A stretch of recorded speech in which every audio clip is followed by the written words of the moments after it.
Good day, I'm Samantha Allen and this is your JIS News for Friday, December 6. Prime Minister Portia Simpson Miller has joined scores of world leaders in paying tribute to the late Nelson Madiba Mandela. Mr. Mandela, who was the first black president of South Africa, died Thursday at age 95. The world has lost a courageous fighter, an enlightened leader, a quintessential statesman. The Prime Minister added that despite the horrors of apartheid and 27 years in prison, Mandela chose to be truthful and compassionate. She said he was an example of what all leaders should be: humble, gentle, but with an indomitable spirit. The love and respect of the people of Jamaica for his lifelong struggle for freedom, dignity, and justice are as strong now as they were on that historic visit to our shores.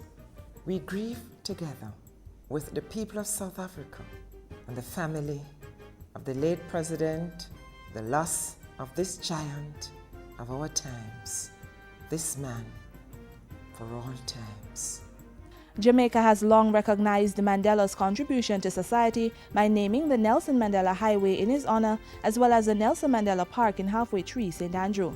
Prime Minister Portia Simpson Miller led her cabinet into the second day of a special session Friday to review the country's medium-term economic program and the macroeconomic projections for the 2014-2015 financial year.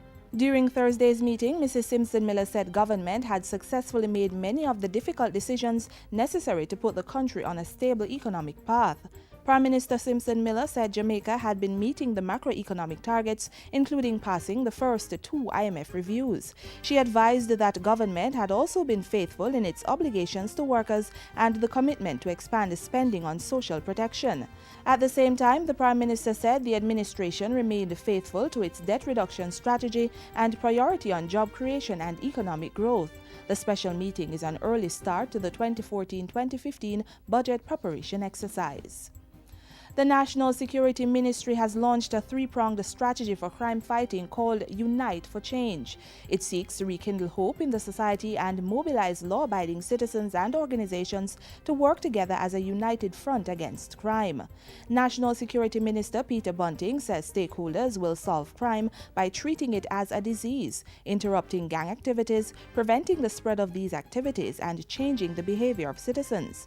Among the strategies is the introduction of a mobile application called Stay Alert, which will allow citizens to use technology to share information. It is to be launched by the end of January 2014. The report feature will allow persons to take photographs or video clips and upload it to a central control center at the police. So if they see something happening and they even want to just anonymously pass that picture of this perpetrator on, they can upload it through this feature.